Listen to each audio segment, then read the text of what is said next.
नमस्कार, मैं प्रिया राज। आप देख रहे हैं एक न्यूज 24। आपको बता दें, बिहार की राजनीति के साथ साथ केंद्र की राजनीति में भी बड़ी हलचल तेज हुई है। इस बीच अगर बिहार सरकार की बात की जाए तो कई तमाम मुद्दों पर नीतीश सरकार घिरे नजर आ रहे हैं। इस बीच लालू प्रसाद यादव का 2025 के शुरुआती और पहले दिन ही बड़ा बयान दे देना कहीं ना कहीं नीतीश सरकार के शासनकाल के साथ साथ उनकी आने वाली आगे की भविष्यवाणी भी तय करती है कि नीतीश कुमार पाला बदले या ना बदले, लेकिन राजनीति का जो रूप है वो बदलता नजर आ रहा है। और ये ना सिर्फ बिहार के मुख्यमंत्री नीतीश कुमार के लिए है, बल्कि कहा जाए तो केंद्रीय मंत्री जो बिहार फर्स्ट, बिहारी फर्स्ट के नारे काफी ज्यादा लगाते हैं लेकिन कार्यों में पीछे रह जाते हैं, चिराग पासवान की भी राजनीति डूबते हुए नजर आती है। और इन्हीं मुद्दों पर आज बातचीत करेंगे। बातचीत के लिए मेरे साथ मेरे दो सहयोगी मौजूद है, सितेश और राहुल।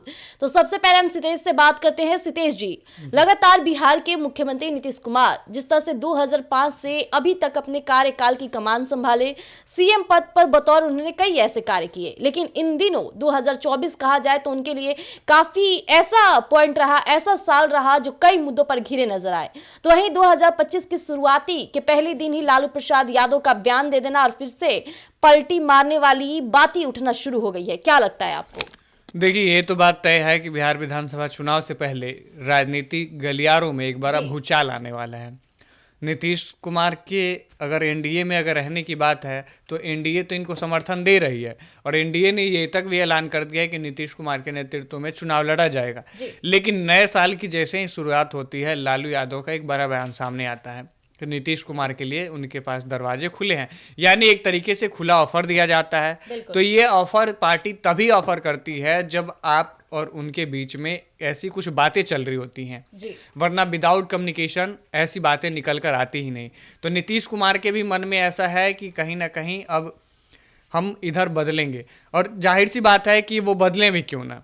नीतीश कुमार हमेशा से सत्ता और कुर्सी बदलने के लिए ही जाने जाते हैं। आप देखिएगा उनका अगर थोड़ा सा इतिहास, थोड़ा सा अगर बैकग्राउंड देखा जाए तो नीतीश कुमार जब भी ऐसी बात आती है, जब भी उनकी सियासत, जब भी उनकी कुर्सी दांवपेच पे लगती है तो नीतीश कुमार तुरंत पार्टी बदल लेते हैं। बिल्कुल, यानी पार्टियां तो बदलती हैं लेकिन कुर्सी नहीं बदलता। तो ये नीतीश कुमार की अपनी एक आइडेंटिटी है।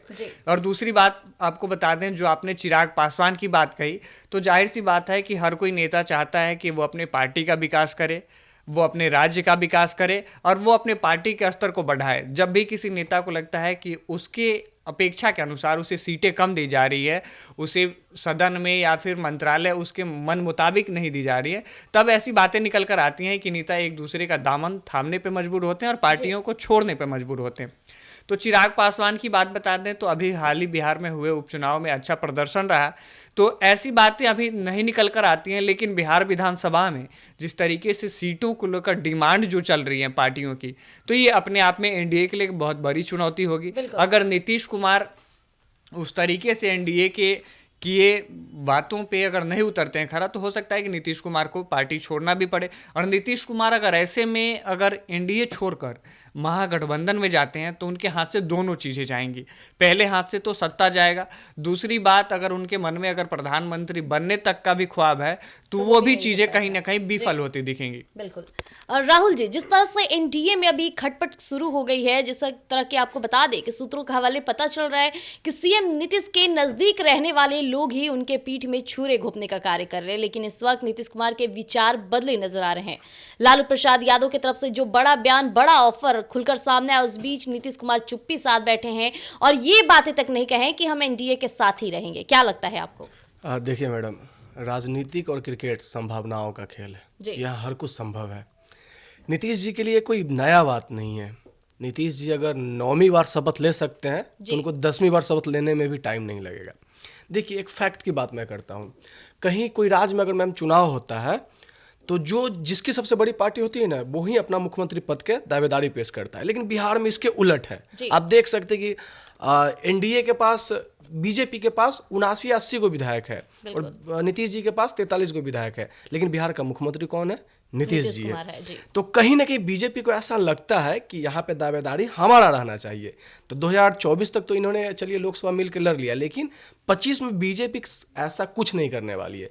क्योंकि आप बीजेपी के नेताओं का बयान सुनिएगा तो अपने ही पार्टी में अलग अलग बयान आपको देखने को मिलेंगे। कभी बोलते हैं कि यहाँ का बड़ा भाई हम हैं, मतलब नीतीश जी छोटा भाई है, बड़ा भाई हम है, और मेरे नेतृत्व में चुनाव लड़ा जाएगा। फिर दूसरे नेता बोलते नहीं, हम नीतीश जी के ही नेतृत्व में चुनाव लड़ेंगे। मतलब ये लोग अपना आपसी क्या बोलते हैं कॉम्बिनेशन, और एनडीए की तरफ से ऐसा बयान आता है कि राहुल, ये जो आपने बातें कही कि बड़े भाई छोटे वाली बातें जो निकल कर आती हैं, इसमें एक बात कोट करने वाली है कि अगर मान लीजिए कि यानी कहीं ना कहीं अब जेडीयू को दरकिनार करने की कोशिश कर रही है बीजेपी। देखिए बात ऐसा है कि शायद मैम आप केंद्र में देखिए, तो जो केंद्र में नीतीश जी के मंत्रियों को मंत्रिमंडल मिला है, उससे भी नीतीश जी खुश नहीं है। कोई एक पावरफुल मंत्रालय होना चाहिए, उनको नहीं दिया गया ऐसा। तो नीतीश जी को शायद लगता है कि कोई पावरफुल मंत्रालय तो है भी नहीं, और प्लस में एक कयास लगाए जा रहे हैं, ये संभावना है कि आने वाले 25 के लोकसभा विधानसभा चुनाव में नीतीश जी को विधानसभा सीटों की मात्रा कम दी जा रही है। इससे नीतीश जी खुश नहीं है। एक बात मैं बता दे रहा हूँ, नीतीश जी के विचार पे और चरित्र पे एक मिर्जापुर का डायलॉग बहुत फैक्ट बैठता है, गद्दी पर हम रहे चाहे मुन्ना नियम सेम रहेगा। सेम नीतीश जी पे बैठता है, गद्दी पे हम रहे चाहे नीतीश जी का बेटा रहे, लेकिन मुख्यमंत्री हमारे ही परिवार से होना चाहिए। नीतीश जी पर एक्यूरेट बैठता है। बात वही है मैडम, देखिए नहीं बोलते कि बिना आग के कहीं धुआं नहीं निकलता है। नया साल में क्या बोलते हैं 2025 के नया साल में लालू यादव का बयान आना, फिर मीसा भारती का कहना कि वो दोनों आपसी दोस्त है, कुछ भी कर सकते हैं, वो समझे।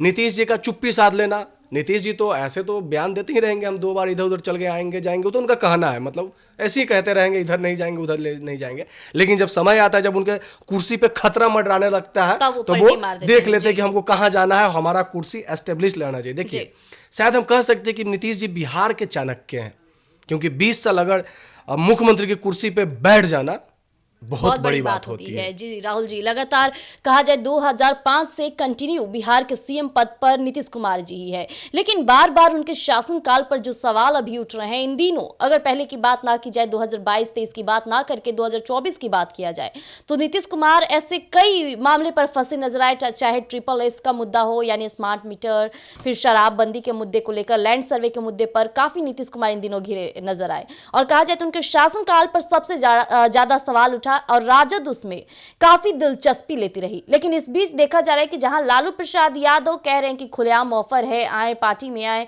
इस तरह की बातें करें, तो वहीं लालू प्रसाद यादव के बेटे तेजस्वी यादव के अंदर खटपट नजर आ रही है। क्या लगता है आपको, क्या बेटे बाप की लड़ाई में नीतीश कुमार फंस सकते हैं? ऐसा कुछ नहीं होने वाला है। अगर नीतीश जी ऑफर देते हैं जी, चाहे तेजस्वी जी ऑफर देते हैं, तो मैं तो पहले ही बोला हूँ कि राजनीतिक और क्रिकेट संभावनाओं का खेल है। यहाँ राजनीतिक में हर कुछ संभव है जी। क्या नीतीश जी बुलाएंगे नहीं जाएंगे? अगर इनको सीट नहीं मिलेगा 2025 के विधानसभा में, नीतीश जी ऑफकोर्सली चल जाएंगे आरजेडी में। जाने में क्या है, जब हमको नीतीश जी बोलते हैं कि चलिए हमने बिहार को बहुत कुछ दिया, लेकिन साथ में उनको ये भी बोलना चाहिए कि हमने कुर्सी को बचाते हुए बिहार को बहुत कुछ दिया। हमारी कुर्सी पे जब जब सत्ता मर रहा है, हमने पाला बदलने का काम किया है। और इतिहास में, शायद इतिहास में नीतीश जी जैसा मुख्यमंत्री जो सबसे ज्यादा बार शपथ लिया हो बिहार की मुख्यमंत्री की गद्दी के लिए, शायद नीतीश जी से ज्यादा कोई नहीं लिया है। बिल्कुल। एक और बात है आपने कही कि जिस तरह से बीजेपी के नेताओं का जो बड़ा बयान आ रहा है, वो कहीं ना कहीं अलग अलग विचारों को विमर्श कर रहा है, यानी कंपैरिजन यहाँ हो जा रहा है। इस बीच एक और सूत्रों के हवाले बातें निकल रही है कि बीजेपी के जो कद्दावर नेता है, चाहे अमित शाह हो, जेपी नड्डा हो, उनके अंदर खाने उन्होंने एक एजेंडा सेट कर दिया है कि इस बार 2025 में खेला तय है, चाहे वो नीतीश कुमार के साथ हो, चिराग पासवान के साथ हो, या जीतन राम मांझी के साथ हो, यानी एनडीए से दरकिनार करने की बड़ी कोशिश की जा रही है। इसे आप किस तरह से देखेंगे? देखिए मैडम, हमें पप्पू यादव जी का एक बात याद आ रहा था। उन्होंने गर्दनी बाग के धरना स्थल पे बोले थे कि बीजेपी जिन जिन पार्टियों के साथ गई है उसको बर्बाद कर दिया। तो फिर नीतीश जी कौन चीज है? नीतीश जी कहाँ की पार्टी है? उन्होंने एग्जाम्पल भी दिया कि आप मुंबई का शिवसेना देख लीजिए, सिंधे देख लीजिए। फिर एक दो एग्जाम्पल दिया गया था कि उनका कहना था कि बीजेपी जिन जिन पार्टियों के साथ गठबंधन किया है, मतलब उनका भविष्य खा गया, मतलब भविष्य खत्म कर दिया गया। वही बात हो रहा है। नीतीश जी भी देख रहे हैं कि हमारी पार्टी, हमारे जाने के बाद हमारी पार्टी को चलने में कोई दिक्कत ना हो और शायद उनके तरफ से कोई अड़चन नहीं दिया जाए। इस सब को देखते हुए नीतीश जी फैसला ले रहे हैं। और नीतीश जी अभी भी अपने पार्टी में स्वतंत्र फैसला लेने के लिए, अगर उनको लगेगा कि हम क्या बोलते हैं सही नहीं है, हम सही सेफ नहीं महसूस कर रहे इनकी पार्टी में, तो पाला बदल सकते हैं। क्या और उनको पाला बदलने में कोई रोक भी नहीं सकता जी। सितेश जी, आपको क्या लगता है, जिस तरह से राहुल जी ने बहुत बड़ा और काफी कहा जाए तो उन बातों को सामने रख दिया जो वाकई तौर पे दर्शाया जा रहा है और इतिहास के पन्नों में ये दर्ज किए जा रहे हैं, क्या लगता है आपको इस बयान से? देखिए, राहुल जी ने जो बातें कही, सारी बातें अपने आप में महत्वपूर्ण भूमिका निभाती हैं। दूसरी बात, आपने ये जो बात कहा जेडीयू का नेतृत्व नीतीश कुमार के ही ऊपर होगा, तो ऐसी भी चीज़ें नहीं हैं। कुछ चीज़ें अभी जो बाहर सूत्रों की माने तो हमारे पास ये भी खबरें आ रही हैं कि जेडीयू में भी मतभेद है। यानी नीतीश कुमार अगर बीजेपी का दामन छोड़ते हैं, यानी जेडीयू का नेतृत्व करते हैं महागठबंधन के साथ, तो इनके आपसी 8 से 10 एमपी लगभग फिर इधर बैकफुट पे आ जाएंगे, यानी पार्टी छोड़ेंगे। मैं तो ये बात पहले ही कहा ना कि पप्पू यादव जी ने कहा कि जिनके साथ गया उनका भविष्य खा गया है। तो नहीं, आपकी बातें बिल्कुल सही है। वही बात मैं आपको बता रहा हूँ कि 8 से 10 ऐसे एमपी हैं जो जेडीयू से छोड़कर फिर बीजेपी में आएंगे। तो कहीं ना कहीं अगर लगातार नए साल की शुरुआत होती है, बिहार विधानसभा अपने आप में अगर यूपी के बाद देखा जाए तो बिहार का ही स्थान है, ठीक है। तो अगर लगातार नीतीश कुमार को लेकर मीडिया में सुर्खियों में बने हुए हैं कि नीतीश कुमार पलटी मारेंगे, नीतीश कुमार पलटी मारेंगे, तो बीजेपी एक राष्ट्रीय पार्टी है और उसे सारी चीज़ों का आकलन करना बहुत जल्दी आता है जी। तो वो इस चीज़ को बैकफुट पे कहीं ना कहीं लेके चल रही है कि नीतीश जी जैसे कुछ करेंगे, अपनी एक्टिविटी दिखाएंगे, वैसे हम उसको बैकअप ले लेंगे। क्योंकि एनडीए में अगर ये रहते हैं तो भी भला, नहीं रहते हैं तो भी भला वाली कहानी है। क्योंकि बीजेपी ने अपना एजेंडा सेट कर लिया है, क्योंकि उन्हें पता है कि नीतीश जी अगर बिहार विधानसभा चुनाव से अगर अपना दामन वापस लेते हैं, अपना समर्थन वापस लेते हैं, तो उसे केंद्र में भी दिक्कत हो सकती है। तो इसलिए केंद्र और राज्य दोनों चीज़ों का आकलन बीजेपी ने पहले कर लिया है। अगर नीतीश कुमार चले जाएं तो भी उससे कोई खास फर्क नहीं पड़ने वाला। और दूसरी बात आपने राहुल कही थी कि नीतीश कुमार के पास अभी 43 सीटें हैं और बीजेपी के पास लगभग 80 के आसपास हैं। तो ये भी चीज़ें कहीं ना कहीं खटकेगी कि जिस पार्टी के पास ज़्यादा सीटें होती हैं दावेदारी वही ठोकता है और कुर्सी उसी के अधीन होता है। लेकिन यहाँ बिहार में की राजनीति में ऐसा बिल्कुल नहीं है। नीतीश कुमार इसके उल्टे दिखने नजर आते हैं। यानी 43 हो या 83 हो, उससे हमें कोई फर्क नहीं पड़ता, सत्ता हमारे हाथ में होना चाहिए। दूसरी बात आपने कही कि नीतीश कुमार की जब भी राजनीति पे भी खतरा आता है वो पार्टियां बदल लेते हैं और पार्टियां बदलने के बाद अपनी कुर्सी को सुरक्षित रह के बिहार के विकास की बात करते हैं। तो वही नीतीश कुमार हैं जिन्होंने एनडीए से विशेष राज्य का दर्जा मांगा था, लेकिन विशेष राज्य का दर्जा मिला क्या? नहीं मिला। वही नीतीश कुमार हैं जो कहते थे कि विशेष राज्य का दर्जा हम दिलवा के रहेंगे, लेकिन कई बार मांग किए तो उसको खारिज कर दिया गया। तो क्यों नहीं दिला पाए? क्यों नहीं दिला पाए? सवाल तो उठता है। सत्ता में रहने के बाद भी, पीएम मोदी के करीबी नेता होने के बाद भी क्यों नहीं दिला पाए? दूसरी बात, इन्होंने 5 बड़े मंत्रालय के भी मांग किए थे। क्या मंत्रालय मिले इन्हें? जो केंद्र में इनको मंत्रालय मिले हैं उससे भी ये संतुष्ट नहीं है, मन मुताबिक नहीं है। और इसका जीता जागता उदाहरण है नीतीश कुमार सत्ता में जाएंगे, मतलब एनडीए में रहेंगे कि नहीं रहेंगे, ये one nation one election. One nation one election पे जब इनको वोट देने की बात कही गई तो नीतीश जी वहां से बैक टू फुट आ गए। क्यों आ गए भाई?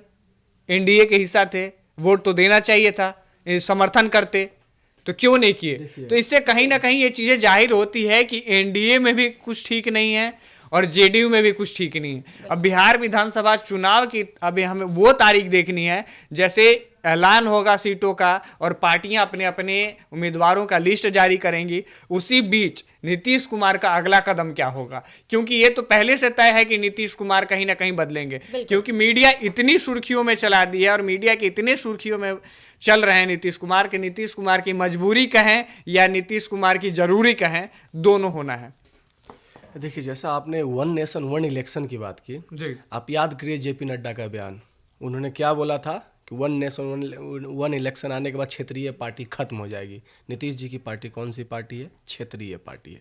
तो नीतीश जी अपना ही कुल्हाड़ी से अपने पैर पर तो नहीं मार सकते हैं, इतने तो वो कद्दावर और समझदार नेता है। और बात कर रहे हैं आपकी केंद्र में नीतीश जी की 12-13 गो विधायक हैं, एमपी है, उसके बाद इनका मंत्रालय भी दिया गया है। मंत्रालय इनको दिया गया है लेकिन इनके मन के मुताबिक मंत्रालय नहीं दिया गया है। और बात की आपकी, चलिए अगर हटते हैं तो इनका एमपी को तोड़ लिया जाएगा। बीजेपी की पॉलिसी नई नहीं है, बीजेपी की पॉलिसी नया नहीं है। आप इनका रिकॉर्ड उठा के देख लीजिए, वे जिन जिन पार्टियों के साथ गए हैं उन सारे पार्टियों के भविष्य पे खतरा मंडरा किया है। और नीतीश जी, आप कह रहे हैं कि नीतीश जी की मजबूरी समझिए। नीतीश जी इतने पावरफुल नेता है बिहार के कि सामने वाले को मजबूर कर सकते हैं, लेकिन वो कभी खुद मजबूर नहीं होंगे। यानी बीजेपी को ये खुली चुनौती है कि अगर लड़ना है बिहार में तो हमारा समर्थन चाहिए, लड़ना है बिहार में तो आपको हमारा नेतृत्व चाहिए, नेतृत्व करता हम रहेंगे, आप हमारे बैकबोन में रहिए। आप अगर फ्रंट से लीड करिएगा तो ऐसा हम कतई नहीं होने देंगे। मेरे पास ऑप्शन है, बीजेपी के पास ऑप्शन है नीतीश जी के अलावा, लेकिन नीतीश जी के पास ऑप्शन है बीजेपी के अलावा। हालांकि सूत्रों के हवाले ये भी पता चल रहा है राहुल जी और सतीश जी कि शांभवी चौधरी जो कि लगातार चिराग की पार्टी में बनी हुई है, उनकी मुलाकात पीएम मोदी से हो रही है और पीएम मोदी का वही प्यार मिल रहा है जिस तरह से वो चिराग पासवान और नीतीश कुमार पर करते थे।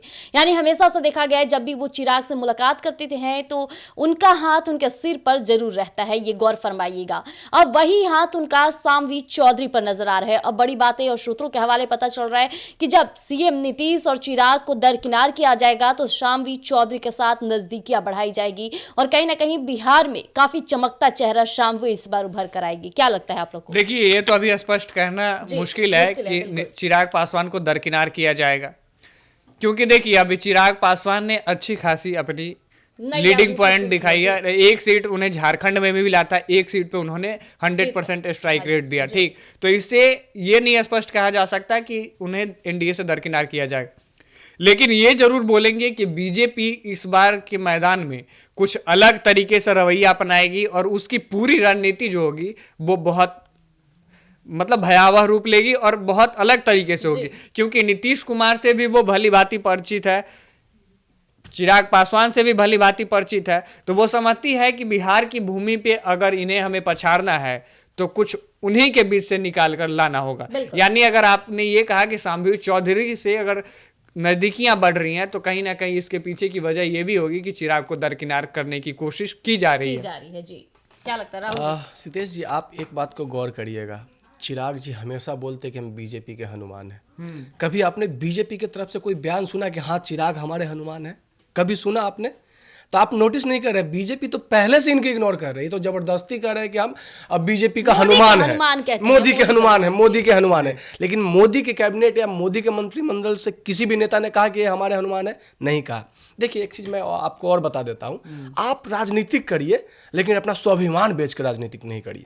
जिस रिजर्व राहुल आपको एक बात बता दूं, जब चिराग पासवान चुनाव लड़े थे, अकेले लड़े थे, किसी पार्टी का उनके पास समर्थन नहीं था, तभी भी चिराग पासवान का ये स्टेटमेंट आया था कि मैं मोदी जी के कार्यों और मोदी जी के नेतृत्व पे चलता हूं, इसलिए मैं मोदी का हनुमान हूं। ठीक है, लेकिन ये चीज उन्होंने तब कहा था जब वो एनडीए का हिस्सा नहीं थे। ठीक, क्योंकि जब एनडीए से पहले भी वो ये मानते थे कि मोदी जी ने देश को विकास किया है, देश की भविष्य के लिए चलते हैं, देश को एक नई राह और नई ऊर्जा की सोच, मतलब उनकी सोच पे चलते हैं, इसलिए ये मोदी के हनुमान वाली जो फैक्टर है वहां से निकल कर आती है। इसका कोई खास लॉजिक नहीं है और बीजेपी भी कभी इसको नहीं मानती, या फिर बीजेपी की तरफ से कोई स्टेटमेंट नहीं आया कि ये हमारे हनुमान है। ठीक है, लेकिन ये बार बार बीजेपी का दामन थामे रहने के लिए, अपनी सत्ता को बचाए रखने के लिए ये बार बार स्टेटमेंट देते हैं कि हम मोदी के हनुमान हैं। देखिए, एक बात को समझिए, मैं अगर बोल रहा हूँ कि मैं बिहार का पावरफुल व्यक्ति हूँ और बिहार हमें मान ही नहीं रहा है, तो हम कैसे कह सकते हैं कि हम पावरफुल व्यक्ति है? आप उनके नीति पे चल रहे हैं, उनके आइडियोलॉजी पे चल रहे हैं, उनको भी मानना चाहिए कि नहीं ये हमारे लिए कर रहा है, होना चाहिए, लेकिन वो आपको उधर से ठुकरा रहा है, आप एक तरफा प्यार वाली बात कर रहे हैं। और एक और बात यहाँ नोट करने वाली है कि अगर इतने ही मोदी के हनुमान थे तो कुछ दिन पहले ही वो तमाम मोदी के फैसले पर नाराजगी क्यों जताएं? जब इतना ही उन्हें पसंद था कि मोदी जी के आइडिया मेरे लिए सक्षम है, काफी अच्छा आइडिया रखते हैं, तो तमाम कई मुद्दों पर चिराग पासवान उनके मुद्दों पर काफी नकारात्मक संदेश जारी कर रहे थे, जो कहीं ना कहीं बीजेपी इस बातों को समझ गया था और चिराग पासवान को दरकिनार कर पशुपति पारस को आगे कर दिया था। जी राहुल। देखिए मैडम, मैं इससे पहले बोल रहा था कि आप राजनीतिक करिए लेकिन अपना स्वाभिमान बेचकर नहीं करिए। आज बाबा भीमराव अंबेडकर के वजह से ही चिराग पासवान जी लोकसभा में दहाड़ रहे हैं, आज उन्हीं का देन है। और वही लोकसभा में जब अंबेडकर जी का अपमान किया जा रहा था तो चिराग पासवान जी गौन बैठे हुए थे। क्यों?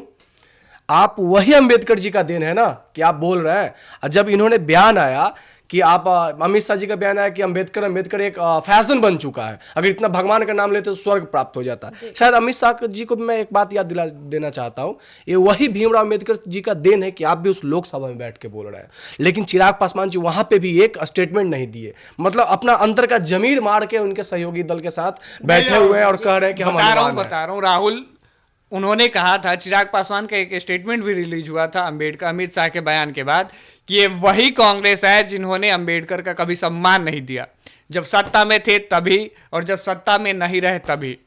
ठीक, तो उनका ये बयान आया था कि भारत रत्न जब देने की बात आई तो कांग्रेस परिवार ने इन्हें दरकिनार किया था। जी देखिए, कांग्रेस की बात थी कि आपने बोला कि इन्होंने परिवार दरकिनार किया था, मतलब दरकिनार किया था।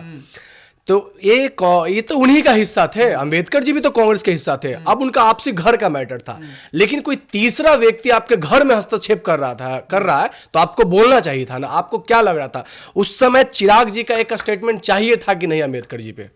कोई अपनी पार्टी के खिलाफत कैसे बोल दे? पार्टी के तो सहयोगी दल है, सहयोगी दल है, पार्टी सहयोगी दल है। अगेंस्ट कैसे बयान दे सकते हैं? सहयोगी दल का मतलब आप क्या समझते हैं? सहयोग मतलब आप जब तक आपका आइडियोलॉजी कॉम्बिनेशन मैच करे तब हम आपके साथ चलेंगे। आपका विचारधारा अलग होगा, हम बदल जाएंगे। हालांकि चिराग पासवान का जो बयान था, चिराग पासवान का जो बयान था अमित शाह के फेवर में ही था। अब देखिए पूरा स्पष्ट अमित शाह के फिर आप अंबेडकर जी का अपमान का क्या बोल रहे? बदला का मतलब क्या? बदला नहीं, मतलब अंबेडकर जी के अपमान का आपने कहा उनसे कुछ बोला? चाहे उनसे बोलना चाहिए कि नहीं ये गलत है, मैं आपका सहयोगी दल जरूर हूं, लेकिन मैं अपने पूर्वजों का अपमान कतई नहीं सहूंगा। उन्होंने ऐसा कुछ नहीं बोला। जी, तो जैसा कि अभी आपने सुना कि हमने तमाम मुद्दों पर बातचीत की। हालांकि ये काफी दिलचस्प एक न्यूज 24 पर बातें निकली जो कहीं ना कहीं बिहार की राजनीति के साथ साथ कई विचार विमर्शों को साबित किया। हालांकि अभी की जो राजनीति तय हो रही है 2025 में जबरदस्त खेला होने वाला है।